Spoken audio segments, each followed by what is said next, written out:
Money in the Bank. Woo!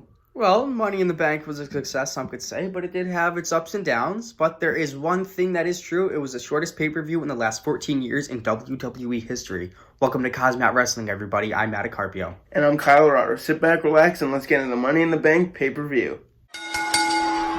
For the Money in the Bank kickoff show, we witnessed the Swiss Cyborg Cesaro face Jeff Hardy. This match was certainly entertaining, as we saw Jeff Hardy win with Whisper in the win. It was great to see him win after his battle with drugs and alcohol abuse. Now, we didn't cover the kickoff show match in our predictions video prior to this one, but it is always nice to see Jeff get a win here. Cesaro is a talented competitor, and I think we can both agree on that. Yep. But I don't think WWE just didn't want to push him after this win. That's all right. I mean, Jeff has been telling the WWE Universe about his alcohol and drug addiction, where I can't see him taking it out. So I think it's okay that Cesaro took a loss here. But I'm happy to see Jeff get a win here, you know. All right, we started off the main card with the SmackDown Tag Team titles. We both thought that Miz and Morrison would win the titles back. Unfortunately, that did not happen. We saw the Lucha House Party put up a great fight, and I cannot wait to see what they do as future tag team champions. You know, Kyle, I agree with you with the Lucha House Party possibly getting a shot in the future. But with Miz and Morrison not winning the titles back, Big E was the powerhouse in this match and led him and Kofi to victory with the big ending. So overall, big tag team matches like this don't really tend to disappoint. And this one certainly didn't. It was short and sweet.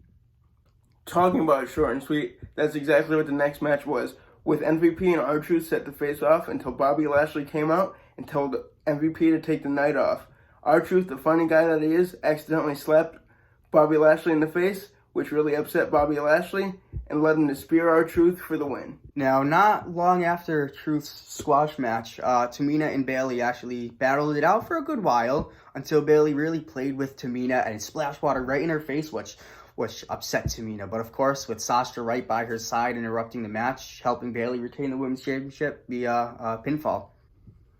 Yeah, I know. I had a feeling that Sasha was going to help Bayley by interfering in the match to win the women's title. Well, guys, next up, it was Braun Strowman versus Bray Wyatt for the Universal title. So, I think we were hoping to see an all-out brawl, which we sort of did to an extent, but Braun Strowman, to end the match, went under the ring, put the sheep mask on, and lured Bray into that family reunion until he stomped the mask into the ground and hit Bray with a running power slam to retain that Universal title. Now, I know we were all thinking that Bray was going to be the one with the serious mind games, but I really think it threw Bray for a surprise seeing Braun put that sheep mask on. I think everybody thought Braun was going to turn to the dark side. It was the perfect moment to do it, I think.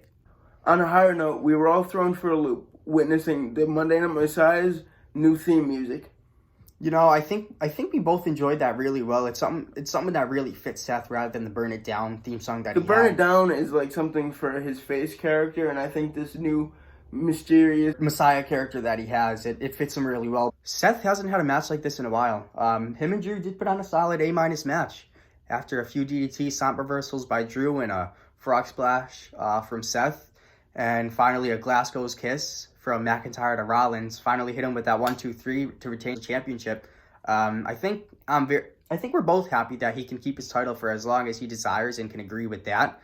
But if you guys think that you've seen it all, we were then treated to the men's and women's Money in the Bank match. The men started in the headquarters gym, and the women took off from the main lobby. After both men and women battled it out for, I'd say, a good 5 minutes, they made it up to a level where we were able to see AJ Styles lured into a dark, smoky room with a coffin as if he'd summoned the dead man.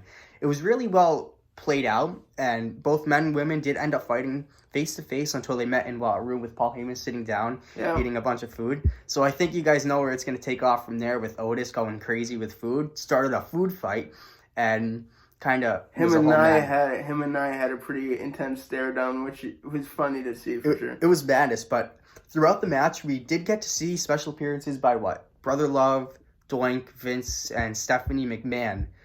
We were led to a funny scene with Styles and Dan O'Brien where they were fighting in the hallway until they ended up in Vince McMahon's office, which kind of upset Vince.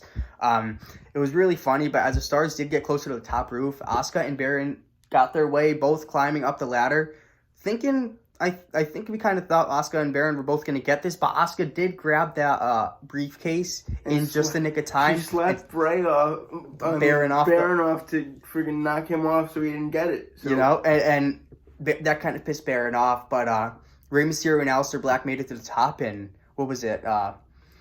Baron threw Aleister and Rey. And Rey both over the top. As you predicted in our previous video that someone was going to get thrown off the roof. I didn't believe it, but it certainly did happen. But then we saw AJ Styles and Baron on the top of the roof until Elias came out of nowhere and hit Baron with a guitar, which led Baron and Styles to both grab the briefcase and drop it down where Otis actually caught it, literally catching his opportunity as a future world champion, winning the Money in the Bank ladder match. No, it was a little bit of an odd way to win the match. I enjoyed it, though. I was really hoping to see an Ellsworth-Carmella situation. What was it, 2017? Yeah, exactly. 2017, when Ellsworth went up to help Carmella win the first women's Money in the Bank match. Otis was going to get help from Mandy Rose. Yeah. You know, hey, Otis still won, so we both were right about this. But I think a singles run would be great for Otis. But as we do say, it was just heard just a few hours ago that Otis would actually cash in for the SmackDown Tag Team titles with Tucker. It makes no sense. People won't be happy about it, but hey, it's all part of the rumor mill. Take it with a grain of salt. Well, guys, that was 2020 Money in the Bank summed up. Thanks for watching. Leave a comment and subscribe, and let us know what you enjoyed most about Money in the Bank 2020.